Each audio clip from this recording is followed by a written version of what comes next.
Or is it live on YouTube as well? I just started recording. Do you have URL? Because I can tweet as well. I don't know if this is open. Yeah, if it's live.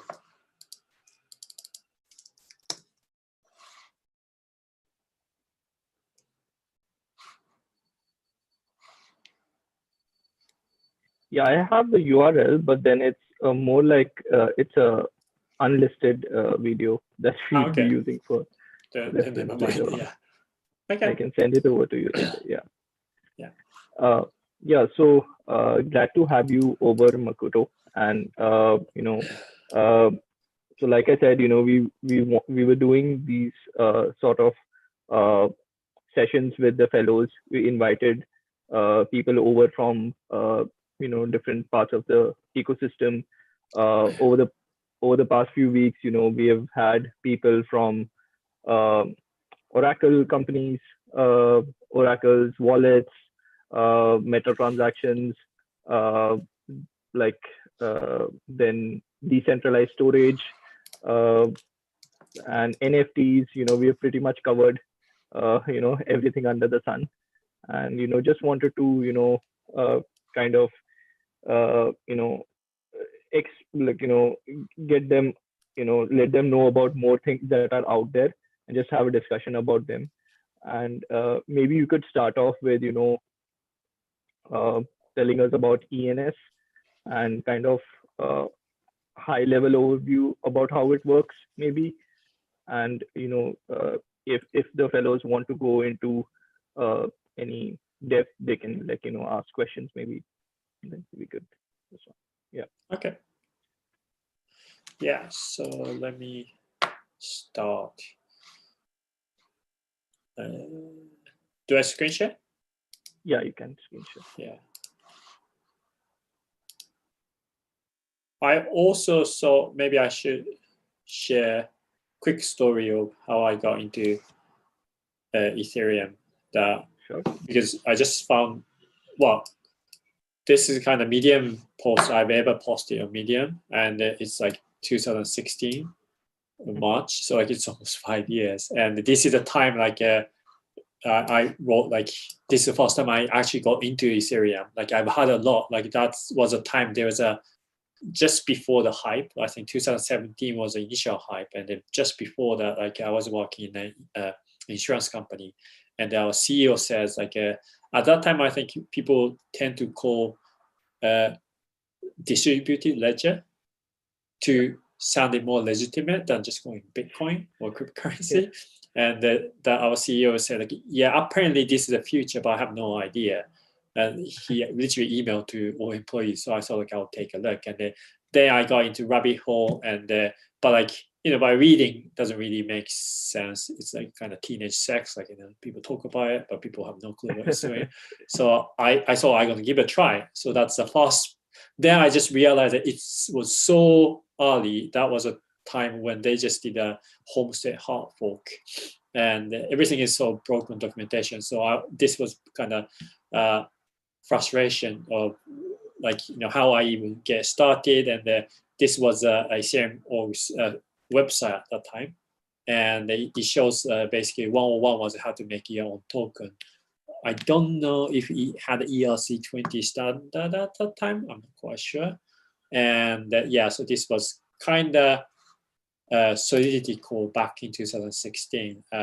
There's no constructor, but like it used to have the same name, my token.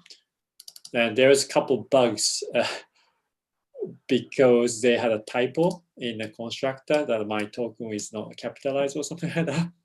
And it didn't have, so I think, fallback.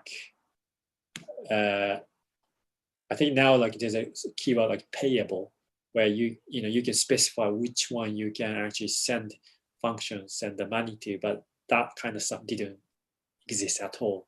So there's lots of things. There's no modifier either. So lots of things missing. And and the like shocking thing at that time, I was actually syncing the full node or this was like, even testnet, but like I think it took like hours, and I was complaining like, it took several hours to sync, and now like, forget about it.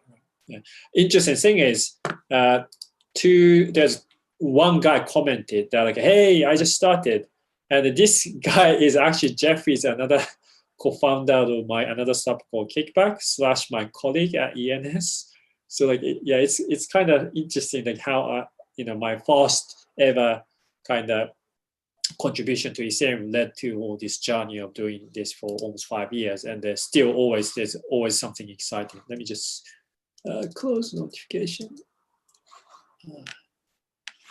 Yeah, and so this was after I was doing it. I think learning like blockchain by yourself is very hard, and so I thought I should organize an event, meetup. So I created something called CodeUp, which is code meetup. So I started doing it. So like then this Kickback is my app I create with Jeff and the other guy, and which is a meetup app that like it's kind of staking model is involved. That like if you decide to join the event, you stake certain.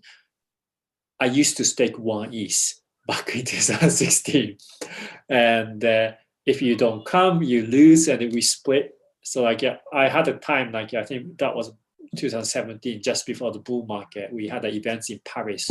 There's a conference called ECC Conf, which is now one of the biggest crypto conference in Europe. And I did the side events like just Sunday lunch event, and I think 30% of people didn't come, so I got the extra payout of 0.4 ETH or something. Now it's like, it's quite a lot, But now we support a stable coin, so we stake in. Now this sits on a sidechain called XDAI, and I think last event we staked at 10 DAI.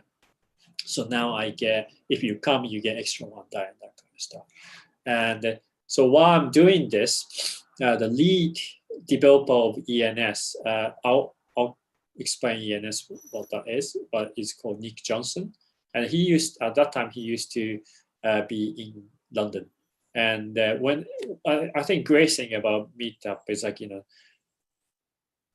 when I first started, I barely knew anything about Ethereum, but like because it's kind of hard to meet with like-minded people, some great people actually comes to your meetup because they also like doing all by themselves. So I think this kind of community event is very important for the overall kind of community ecosystem. So yeah, it's great that you guys doing this, and if you don't have anyone around you, nowadays you do it online, but like all you do is just organize a meetup, which is super easy.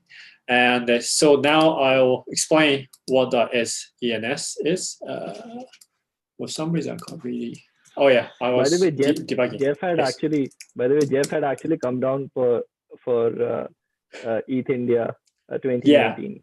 Yeah, but I think he got stuck somewhere for like a couple of days. Like, I think his suitcase didn't come. Yeah, his suitcase got stuck, and like he wasn't there for a long time. But then, he just came in, gave his talk, and then I just briefly met him, and then he disappeared.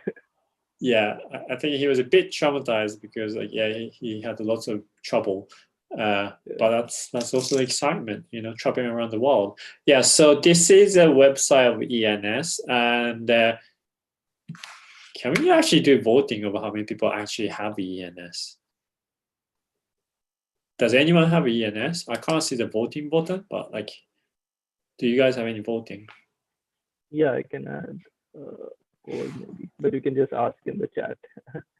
Oh yeah, I don't know how to see the chat on my screen. Chat 4. Is it showing up? No. Okay, great. Yeah. So, but I assume people knows MetaMask and the Ethereum wallet. Yeah. I assume. Yeah. So in fact, they do know somewhat about ENS, and some of them even tried to create something like ENS. Okay, but cool. Then I told them that ENS already exists. So. Yeah, but I think it's a great exercise to do because it's kind of like back then, like when I started Web2 development, first thing you do is that you create kind of Twitter clone, because like you just tweet, or that's all you can do. So it's easy ways to get started. And I think creating ENS clone could be one of the, entry point, because once you create, and then once you figure out the architecture of ENS, you kind of, it's one of the oldest smart contract, I think. We first deployed, I didn't explain what ENS is. Basically, I'm not exposing my walls, but usually you do have a 08583 and all the stuff. This is ECM address, but you can also see matoku.is. So it's just like simple mapping between name and ECM address. And you can see on the Ethereum, and if you do like probably vitalik.is, you can also, primary purpose of ENS is so that you can send to someone without copy and pasting Ethereum address or like asking. But also it's almost kind of, and also like other use cases, if you go to Etherscan, you don't have to copy and paste, because Etherscan also supports ENS. So like if you look into the website, we have over 180 different like wallet apps, browsers supports. So like a primary example, sending something is a primary use case, but also we have extended like through since 2017, and we started adding a bunch of features. Second use case is, for example, we have an app called app ENS domains, where you can manage, you can search name, you can register name, but there's also a clone called app ENS is.link. And what this is it's actually it's called web, decentralized web.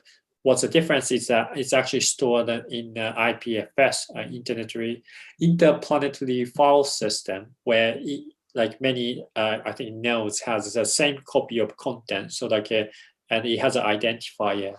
So if you, for example, app ENS is, what you can see is that, so this is so in this case, app ENS don't have Ethereum address, but it has something called content field, which points to this IPFS address. So IPFS usually have something called a content ID, which is a hash of the content. So that if you change the bytes of your content, it generates a new content ID, so that it kind of guarantees the uniqueness of this content.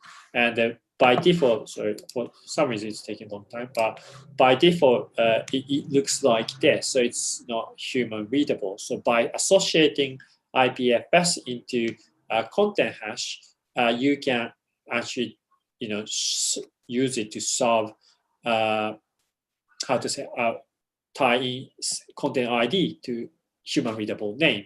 And we also extended one of the DNS server, so that if you, and we have this thing called .eth link, so that like if you go to this site, it actually shows this IPFS site. So that's second use case. And third use case is like nowadays there's many different coins. So like we have support for over 100 different coins. So like you can store other Bitcoin information like Bitcoin or LTC. And it all comes down to wallet support, but something like Trust Wallet, they actually use ENS not only to store Ethereum address, but you can also store BTC and LTC. So you can say that send BTC to Matoku.is. If I said it, in my case, I haven't said, but my colleague Bradley, I think he sets quite a lot. So you can see, like you can almost use it as a kind of data storage, and you can also add a text record, Bradley, email URL.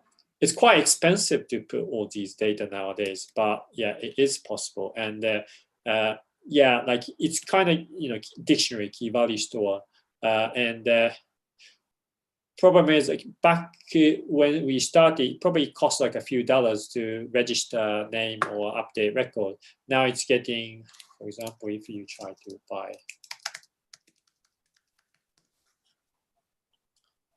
I had to connect, but like yeah, if it doesn't show. It should supposed to show the price, but like I do this measure of the ETH as well, and it costs. I don't know how much is 0.069 is to USD. Yeah. Oh wow. It costs 143. Wow. Yeah, but people do still. It's amazing. I was big fear that when gas price and ETH price got so expensive, no one's gonna, buy it. But still, people do buy that. Like, yeah. So this is doing analytics, which is a great analytics tool that like they index all the ECM like call data and events data, and you can create like dashboard. And I'm really big on data, so I do lots of analysis, and you can see the daily stats that like we do have like about somewhere between 300 to 500 names being registered. So yesterday it has 478, and yeah, still like hundreds of people actually register. What's interesting is like by looking at these name trend, you can see some up and coming trend that like recently, I don't know if you guys have heard of it. There's a one called Yacht. It's kind of it's kind of yes. Could you like expand your screen? Like, could you go full screen? Okay, can you see? Yeah. So like this is kind of, I think a glorified Bitly, like link sharing, but they sell each as a unique asset, and they're making millions. And as soon as people see this, oh, that means emoji in Ethereum ENS must have value. So people start registering lots of like emoji. This, I think, it started in the last, see loads of them.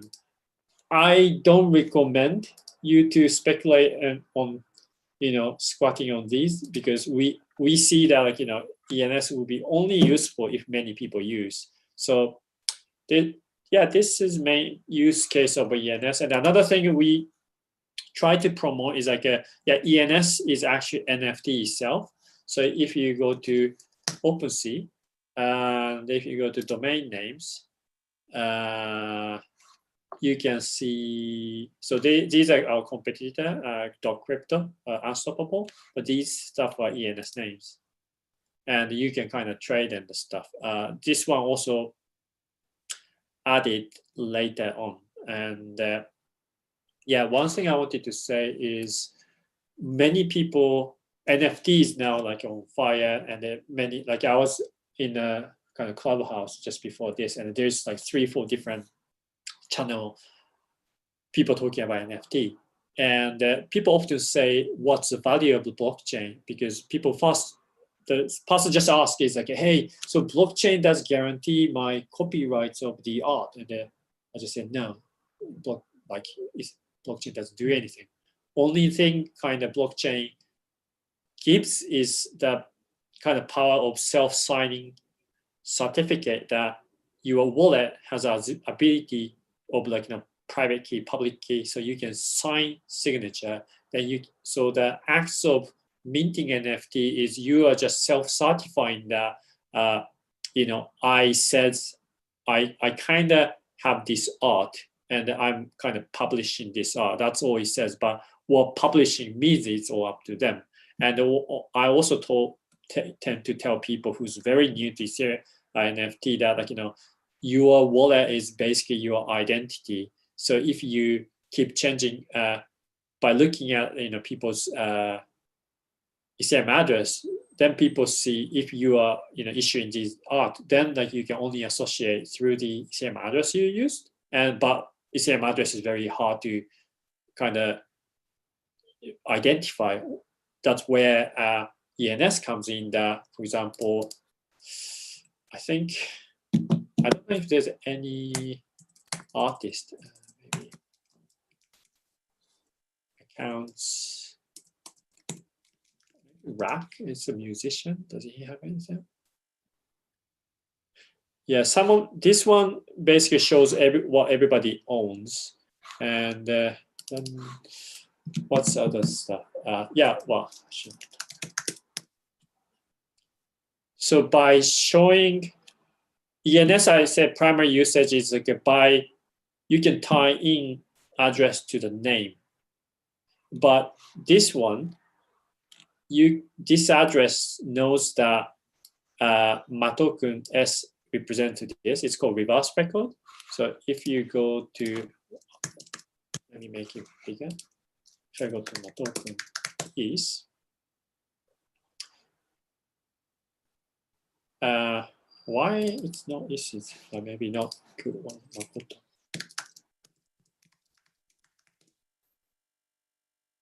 Yeah, I have a address tied into makoto.is.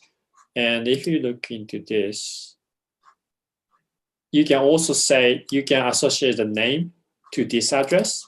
And what gives you is that it gives the ability for DApp to recognize your name based on the login you use. So if you go to, for example, Uniswap,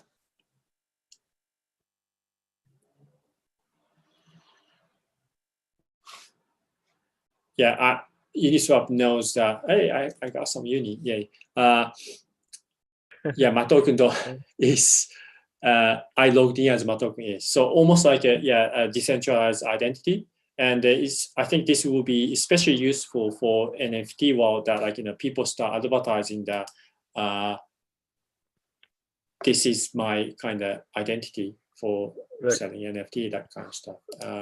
Yeah, what else? Do you want me to go to the technical detail, or should we do Q&A or something at this point?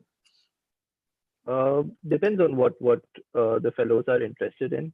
Yeah. So I'll stop now. So yeah, people can ask. Yeah, because we can also, maybe after ENS, we could also maybe cover a bit about off L1. That would also be a bit interesting. Sure. And, yeah. Okay. ENS has options. What does that mean? Are there any questions? I'm just reading and trading lingos. I think Ankit was suggesting some sort of idea. Okay. Anything? Oh, you mean trading ENS as a option? Not quite sure exactly. Yeah. Yeah, not quite sure what that means, but yeah, feel free to. Yeah. You can just any of you can just unmute yourself and can even speak. What happens once the ENS expires? Can people bid on them? Yeah, so that's a great question. So we often get criticized that ENS is like in a rent system, whereas some other one is owned. I think ownership is good if it's more like digital collectible, that it doesn't really matter if it kept owned by someone even after that person died or no longer use it. But in case of name, if people squat on too many names, if you have like house.is or something, and if you don't use, it's great. It's not good. Like people wants to own the name which represents your name, and if it's being all squatted, and it's discouraging. So initially, when we first launched, we did the deposit model that you just deposit a certain money, and if you don't need it, you can get the money back. At that time, it didn't have that means it's almost like a free safety box, right? Like you don't lose anything. So we had, I think, about 200,000. At a certain point, we had almost 500,000 or something like that. But we knew that many people are not using anything, and there are people squatting 1,000 names. So we did upgrade, and it's kind of, I think it is interesting in terms of the design of the smart contract that maybe this doesn't have a graph, but we have registry, which is a key value store, and the owner of the name can define how to upgrade, how to kind of register the name, and you can swap it. And we don't have any proxy contract model, but we have a kind of granular model. Like we have registry, registrar, and resolver, and makes it easier to do kind of upgrade without using like more advanced techniques, like proxy thing. And so we changed to the rent model, and rent model we switched in back in 2019, and after 1 year after, we say if you don't do it, it expires. But problem is, if people expire, if people names are expired, people try, like something like eBay, whenever something goes on sale, people try to snatch it. So we created a system called it's similar to Dutch reverse Dutch auction. So let's go back to ENS Daily. That maybe there is Twitter. We have a bot called ENS bot. It tweets all the names which has been released. Yeah, so sinchan.is. And by the way, Nick wrote the initial bot and I extended. It's quite, if you go here. Now it goes to, so once it's released, it starts, I think I found a bug, but rather than giving it with $5, which is the normal sale price, we start off from $2,000 premium, and it decreases over 28 days. So that like it kind of prevents people to just snatching it. But like if you really want it, like you probably pay at the time you want. So this is how you can rebid. This is kind of interesting that like for example in OpenSea, like English auction, if people bid in the last 5 seconds, it usually kind of get extended and it goes forever. Whereas reverse Dutch auction is good to kind of ends the auction relatively quickly or in a fixed time amount. And red model is better in my opinion. Yeah. If we try, we can get Vitalik is, someday. And also there's another interesting thing is like people try to trick you by using, I think something attack that like there's lots of like Greek character or something character which looks like V, but it's not quite V, and to try to trick. So I try to come up with some names. So you have to be a bit careful. Something like OpenSea, if you see something non-ASCII character, it actually shows that like, this is actually might not be the character you think it is, so to warn people. When ENS will come on L2. Yeah, L2 is an interesting question. We actually had a full workshop yesterday, and one of the big topic was to talk about L2. That most of the time, L2 means you move to the your entire platform into specific L2, and you never interact with anything with L1. So we did on the kickback, the event app, I already moved to sidechain XDAI. In that case, all you do is you just deploy the contract there and you just use, and you never look back on L1. In case of ENS, first it's a bit difficult to do because we are kind of public goods for the entire ecosystem. So we can't just like pick the winner. Yeah. And another thing is because it's used, I think one of the problem is like a biggest pain point of L2 is the fact that you have to switch network whenever so you need to know which network it is. And but that's the biggest UX pain point. So what we're trying to do is, it's going to be a very long talk, but keeping the read operation in L1, but let people to write it on L2.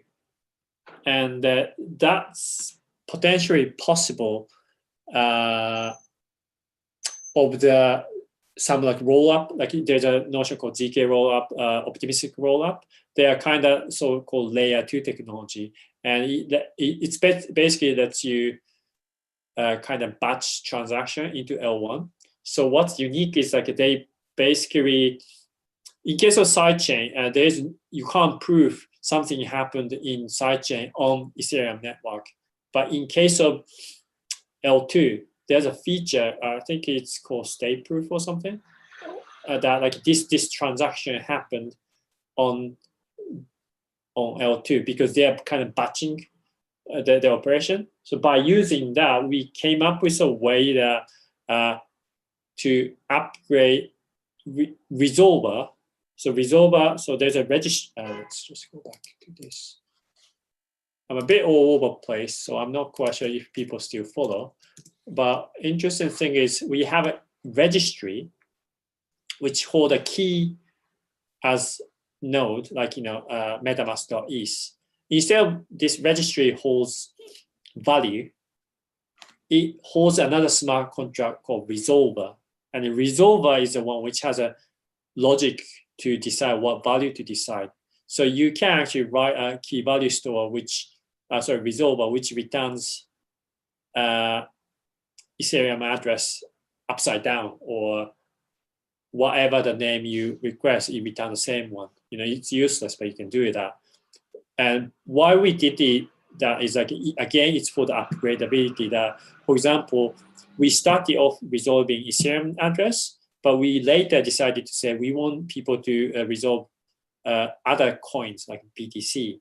Then rather than, if you upgrade the entire ENS registry, which we actually did, and it's a painful experience that you basically have to ask everyone, like over 200 DApp, which upgraded with Ethereum ENS, to say, hey, can you point the registry address to something new? That was a nightmare.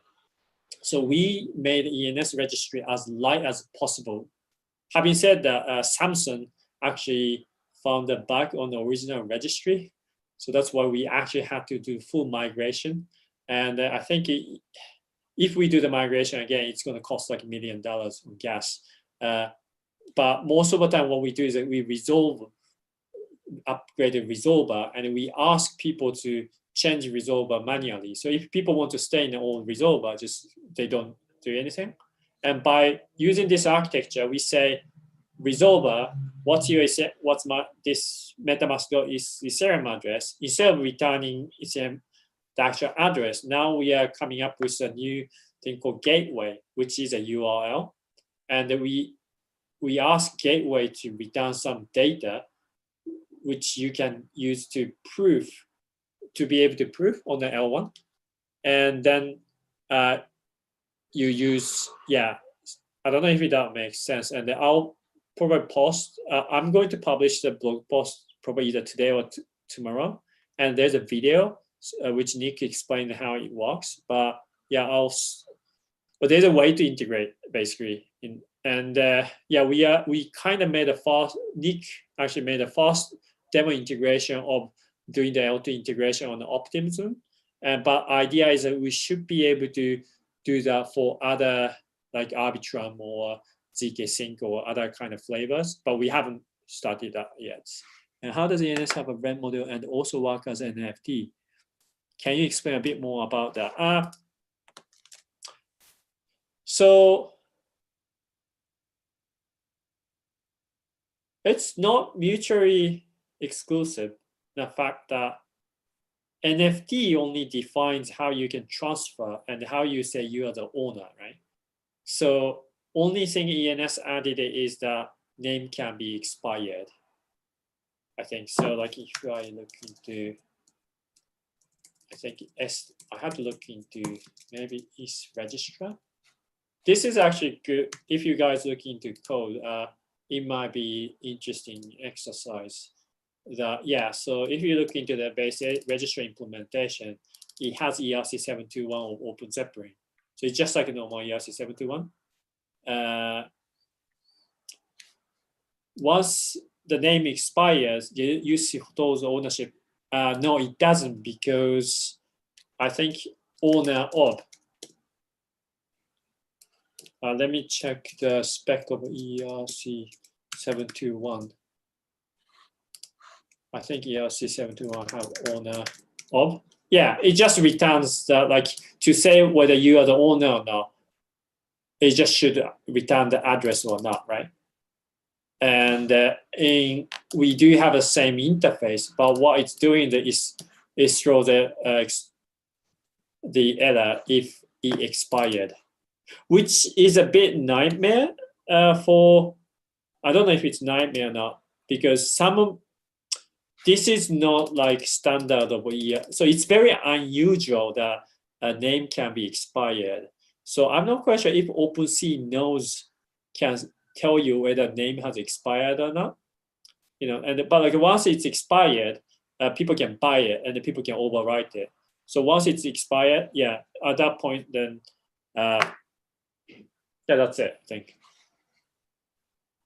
So ownership data remains because NFT or smart contract doesn't change the data by itself. But when you read to ask, it does make, it can dynamically assess this still belongs to the owner or not. That's a good question, I think. Any other questions, or should I move on to different topic, or? I think that was it. There was. But once user.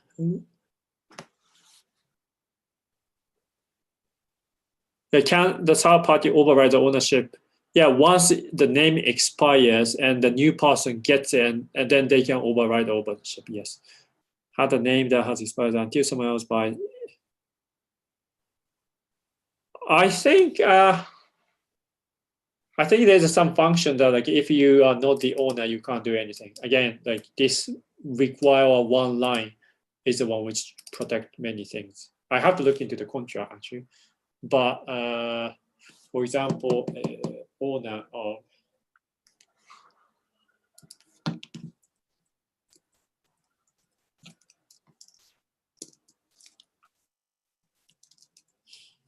So resolver has lots of contract logic and profile, ADDL, resolver, set ADDL. It says authorized. So I don't know off the head of how authorized work, but this could be looking at, is it the owner of? So if the owner of doesn't return true or something, you can override or something. I have to actually read the code, but like, it is possible. So it doesn't necessarily conflict with the rule of the NFT ERC721, if my understanding is correct. Can you approve yourself at the start of minting to transfer the token to self? I don't actually understand. I'll just explain what I'm asking. So I'm saying when you mint the token, the contract creator can, at the time of minting, put themselves as approved user, who can then, after some time, whenever the domain is expired, then they have the transfer access, so they can transfer the NFT back to themselves. So at the time of minting, you're just approving yourself as the power holder. So there's an approve function in the ERC standard. So are you guys doing that? Good question. I have to read the code. You might have discovered some new security vulnerability, or probably we have some way to prevent that. Okay, thank you.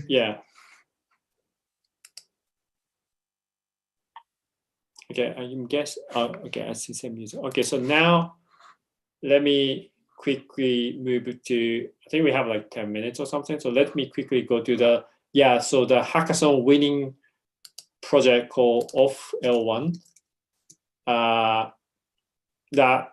The reason I started doing this is like while I'm doing the kickback on sidechain, problem was how to onboard user to kick XDAI so that they can stake. And also, I was also talking to some guy who there's a thing called personal token, where anyone can issue their own token. Moving that is even harder. So I was thinking, what if we kind of put that on a Uniswap clone in XDAI? They have one called HoneySwap, and then we put liquidity, that kind of stuff. But that trial kind of didn't work well because there's not much liquidity. But that kind of triggered my interest to do. Now there's a Uniswap clone, so can I actually do some sort of arbitrage? So I did actually. There's a blog post called what I did in 2020, and from the last year, I was quite fascinated by AMM. So I did a series of a kind of hackathon marathon that I created an AMM clone on the Flow blockchain called Alley-oop. And I did the personal token visualization, and I did some art. And also, I think I started doing the arbitrage. Like, I like data crunching, so I do a lot on the graph protocol. So I was start visualizing the opportunity on the price difference of the one chain's to the other. And I think it was just a few weeks before the East Punk, I also participated in the East Global's like Hack Money Hackathon, and I did the so-called opportunity graph of visualizing the kind of price difference of the, I think, Matic and L1. So I only did a visualization, but I never wrote the one to actually execute the arbitrage, because I knew that like bridging from L1 to sidechain is so expensive. Then at that time, someone I think tweeted that like, why don't we use like Connext?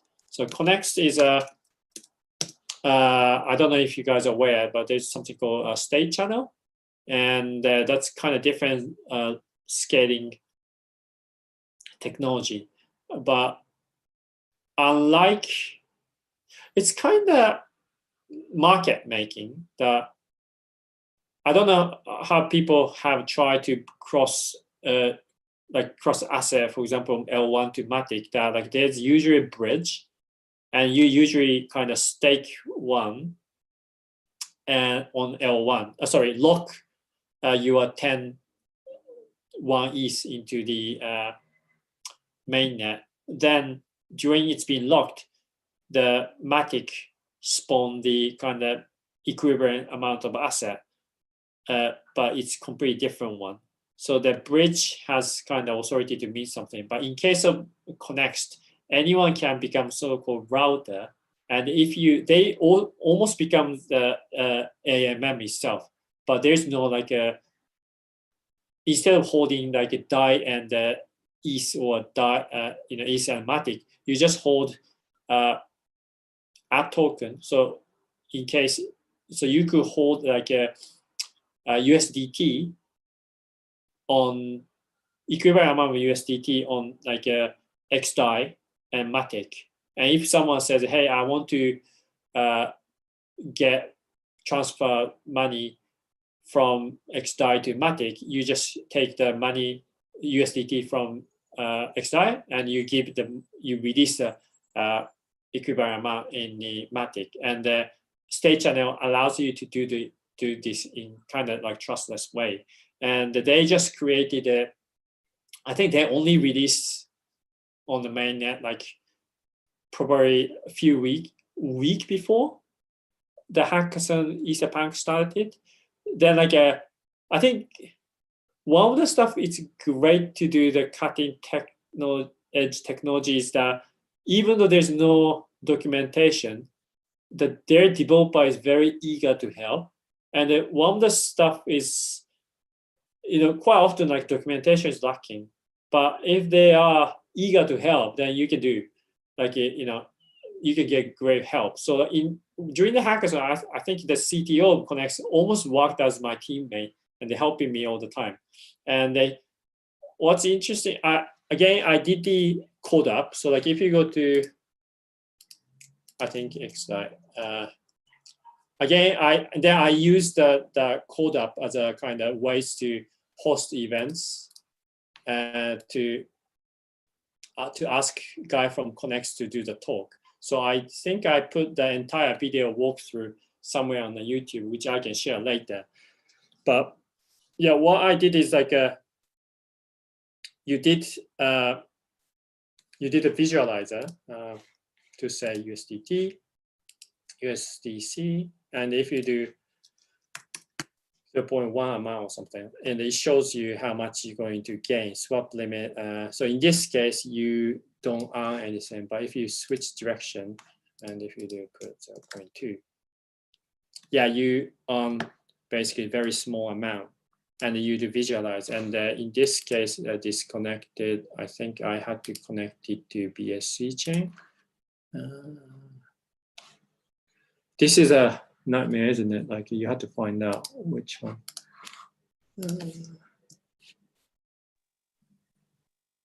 Yeah, now it connects and it's my token, and I have 0.54 BNB and the 0.01. And if you do click and the swap, it's been broken. Do you want to? Yes. Did you want to share your screen, because it's not shared currently? Oh really? Oh, for how long? Yeah, for a while now. Oh shit! Sorry.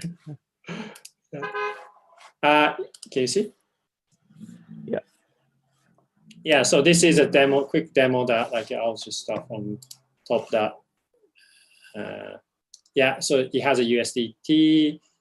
Let's do USDT. It may not work because but like yeah, if you do 0.01, and it shows yeah, small. No, this one I'm not making money, so I have to switch. Oh yeah, that's what I did. Yeah, and it may work, it may not work because I had a bug. But what's interesting is that, so if I transfer 0.02 USDC, what's trying to do is like you first go to PancakeSwap, swap from USDC to USDT, and you basically go through Connect and to Matic chain or Polygon chain. Then you swap from USDC to USDC on QuickSwap. And by doing that, you magically earn 0.000002 USDC for arbitraging. I don't know how much it's going to cost. Yeah, like if you do more, okay, so there's not much liquidity. So at a certain point, it doesn't, if you try to put $100, you don't get much. But like if you do small amount, you get. So this is a kind of toy project, but like it allows you to kind of arbitrage. And it may not work, but like what it does is if I do swap, it just asks you to transfer the asset into the router. And what it does is like, I think one thing I didn't know until after I started hacking is like, it's not just, Connect is not just a framework to transfer one asset to another, but you can also act as almost like a meta transaction, which abstract to the, I use an old one, sorry. Abstract all the transactions. So what it's doing is like with one transaction, I think this is wrong one, sorry, off one XYZ. Yeah, that's all code. I think I just lost off L1. Yeah, I just lost 0.02 USDT, but yeah, let me try it. USDT 0.01. What it's doing is, yeah, I might lose because this way, but oh yeah, switch. Yeah. What it does is first I said I'll give 0.02 to it's called the browser node of Connects, which kind of is my representation to do the meta transaction on my behalf. And state channel happen to be able to act like a meta transaction. Then what it's doing is once it's transformed, now I can interact with the another smart contract which does a swapping on the pancake. Then after it's swapped, then I cross the chain.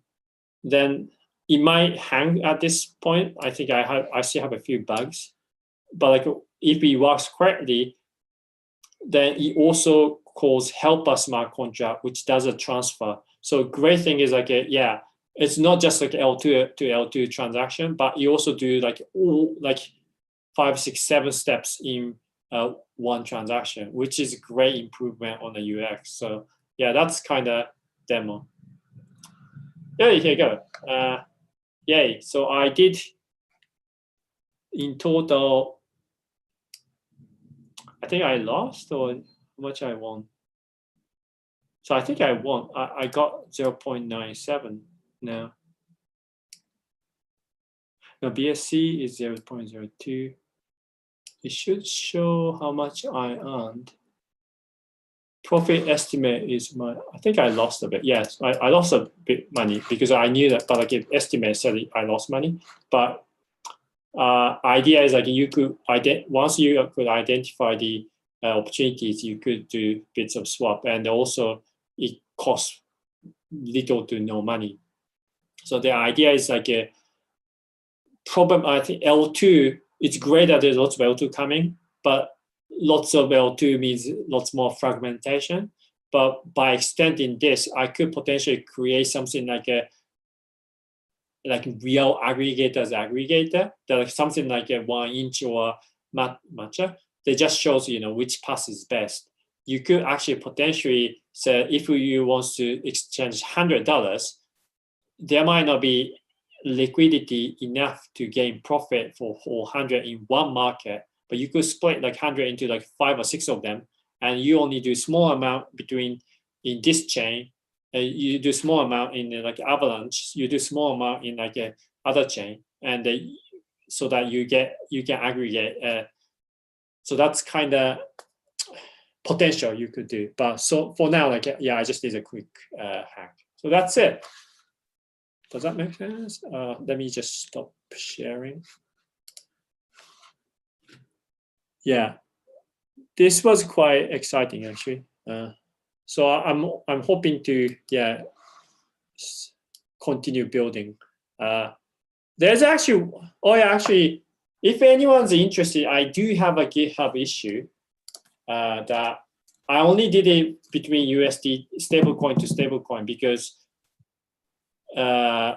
you need to know the path. Like if there's no direct pair, for example, if I want to change USDC to Matic, and if there's no direct pair, you have to go through some routing, like USDC to use DAI to Matic or something. Then path management, you have to kind of calculate on the front end, which I didn't have time. So if anyone interested in tackling this issue, let me know, because I might be able to give you a bit of a bounty. Yeah, I do have that as a support multipass. Yeah, you have the link to that issue? Yeah. Oh, yeah, okay. actually good one. Like if you anyone interested in like contributing, because Connect's team actually is very keen on me helping to continue. So we might get a bit of financial support, so I might be able to do as a bit of bounty. So let me know if anyone's interested. Yeah, that's it. Yep. Do we have any questions?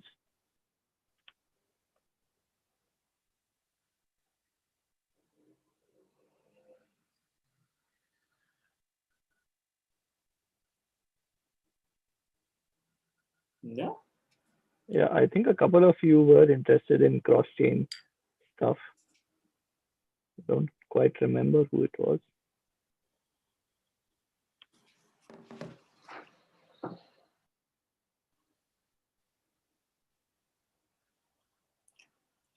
Yeah, I think they probably need some time to take it in. Yeah. And then Sure. get back Yeah. some questions. But yeah. Okay, if we had some time, we could have asked them, because some of them required some help with your projects, but then I don't want to take too much of your time. Um, do you have the time, Makoto, or do you want to Maybe another 10 minutes. another 10 minutes? Okay. Yeah, so some of you wanted some help with something, right? I remember Gitansh asking me about something. Yeah, can I quickly brief you about the problem? Yeah, sure. Okay. Let me just share my screen, and I'll quickly try to describe what we are trying to do. Um, okay, so basically, for the upcoming Chainlink hackathon, we have thought of a very like it's a very pretty coincidence that we were talking about bounties on GitHub. But yeah, we are trying to create a platform where like we are trying to incentivize open source contributions. So mainly we have three entities on our platform. That is one will be the supporters or the sponsors. The another one would be the maintainers of a particular repo, and the third one would be the contributors who who are going to like create PRs and getting them merged. So basically the idea is the supporters would whoever is interested to fund a particular repo on any open source platform like GitHub, and they see that this repo has a lot of potential, and if funded it can take like it can be taken to different extent. They can put in their funds, uh, and in return they would be getting an ERC20 token associated with the repo. So for example, if there is a user named Jack on GitHub and he has a repo named React, so the ERC20 token would be associated with jack.react, if you are understanding what I'm trying to say. Yeah, so basically it's a community token attached to the project. Exactly. Yes. And now the fund they had sponsors have provided an X percentage of it it directly goes to the maintainer of the repo as their reward. The rest of it we have planned it to keep for the contributors of the repo, whosoever would be contributing to this repo in the future. Like, if, as I said, if anyone is getting their PR merged, so it's going to be their rewards. They are going to be receiving the same ERC20 tokens as their reward. Yeah. Now the problem what we are facing is, um, in a practical world there are going to be more contributors than sponsors, and uh, when we are distributing these tokens to the contributors as their reward, it's basically free tokens for them, right? They are not putting in any monetary input for the system. So as the number of contributors are more than the number of sponsors, won't that affect the price of the token too much? And won't that like be bad on the part of the sponsor? So that is the riddle we are trying to solve. Is there any way out where we can have a system where the coins owned by the contributors doesn't create much effect on the price of the token in general, which in turn would not be a bad system for the sponsors, and would also encourage them to put in more funds? Can you lock the token for certain period? We were looking into that as well, but like, how would that help? Well, like you are worried that contributor dump immediately, right? Exactly. So you could have a very long locking period that certain funds goes to contributor, but you can't transfer from address for a very long time period. So that's the easiest one. There is another one. I think there's a project called Stake With Me or something, and they're also trying to create a community token, but they use some sort of bonding curve that rather than just you get free money, you have to get some you have to put some money to mint a token. I don't know exactly how it works, but they said when I listened to their talk, they said they want to target to the kind of developer. So it might be in the same ecosystem as you guys. So that you might want to look into. Say Stake on me or Stake with me. I can send a link later, but you might want to look into But for that, crypto incentive itself, it's hard. Unless some. But in the very beginning, you only have liquidity on the coin only if you put the equivalent amount in the Uniswap or something, right? Yeah. So there will be a long period that you don't even know how much it's going to be. One thing I didn't understand is how do you price initially? You said there's some sponsor pay some money. Do sponsor buy the token, or how does a sponsorship to token relationship works? Actually, they are not buying the token, but it's you investing. What we initially thought of, we wanted to, on the behalf of the supporter or the sponsor, we wanted a system similar to how the real world works, where people put in a fund in a particular stock, and they get the stocks in return, so that they have some kind of hold on that particular repo. But who decides the initial pricing, the valuation? Yeah, that's also one of the things we are thinking of, how to decide how to create a market for the coin itself, how to get started with the initial price. Either we can do it, we can have maybe the first sponsor decide the price or something like that, but again we are not sure on that part as well. So I think that's again, I think I'll suggest you look into Stake With Me. If I understand correctly, so if you create some sort of, do you know bonding curve in general? Not really. So it's just a bonding curve is a curve that I think which one project was it? The insurance project, Nexus, they do that. But basically to get a token, you I think Uniswap is a certain extent it's a bonding curve, but basically smart contract automatically decides the price, and the base of bonding curve is that I think the more people trying to buy it, the price goes up, and more people try to sell it, price goes down. So that they let the smart contract to do the marketing and mechanism, and the Stake With Me, you can tweak the parameter. Then one of the problem of the bonding curve itself is that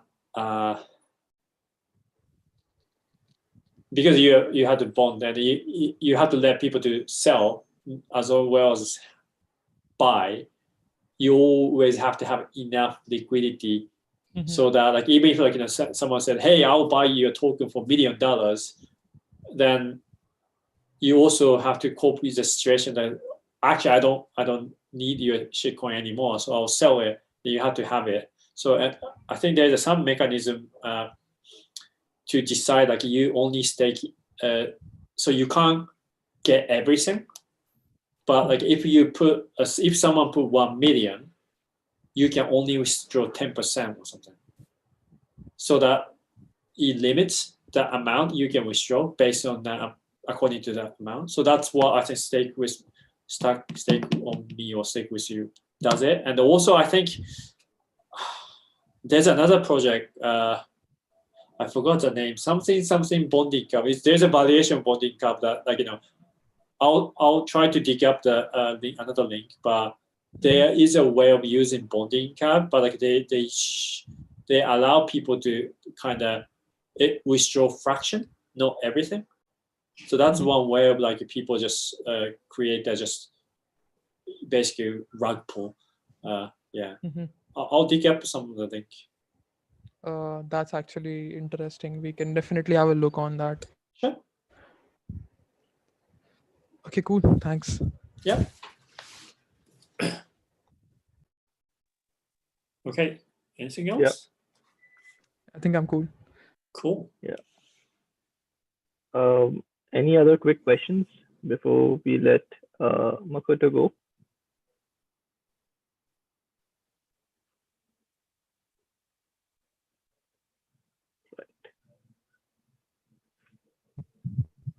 Could you, how can we, like, if we want to get in touch with Makoto, how can we? Twitter, maybe. I can show you my Twitter. Yeah. And also, if it's ENS related, I tend to be 1 month support team. So if you go to Discord, my mouse went off for some reason. So I can't move the mouse. But if you go to ens.domains, there's a section called Get Involved, and then join our Discord community. Then you can go to ENS Discord channel, and I'm quite active there, so you can grab me there as well if it's ENS related. Okay, thanks. Good. And yeah, do check out Makoto's NFTs he's been minting as well. Yeah, I do. Yeah. Doodle. That's actually on Xdai as well. Yeah, I think that's Nifty Inc, right? Yeah, on Nifty. There's a couple of like $1 Nifties. So if you want to tip me, you can just buy the $1 Nifty ink. Yeah. But I think it's more of a pay forward. Like, if you appreciate what I've done, I really encourage you to kind of, output stuff, like, write, just like writing a single blog post about sharing the knowledge. That could be a great start of journey. You might find new friends, all that stuff. So I think the important thing is that you kind of tell the world what you're doing, and some people may find it interesting. Like, even doodling, who would so like people buy my doodling? Some people get interested. So if you do hack something, someone might be interested in your work. So yeah. So Nifty it's on Xdai, right? Yeah, it's a Xdai. I think it's made by Austin Griffiths and Andy. Yeah, it's a great project. I really like it. That I think one of the biggest problems of crypto is like onboarding, getting the fast crypto, right? Then Gitcoin is a great way to onboard developers, because it's that's probably for some people who have a problem accessing to centralized exchange. Getting the bounty is the easiest way to get the crypto. But for artists or non-developers, Nifty Inc. just sell the doodle. I think I earn like almost $200. That's kind of unheard of. Like, who would have thought? Yeah. Yeah, but how do you? So it's on Xdai. So how do you how do you get to? Do you have to change your address and all for that? Or? So they come with a Bana wallet, which is a built-in wallet, like throwaway wallet on Xdai. Okay.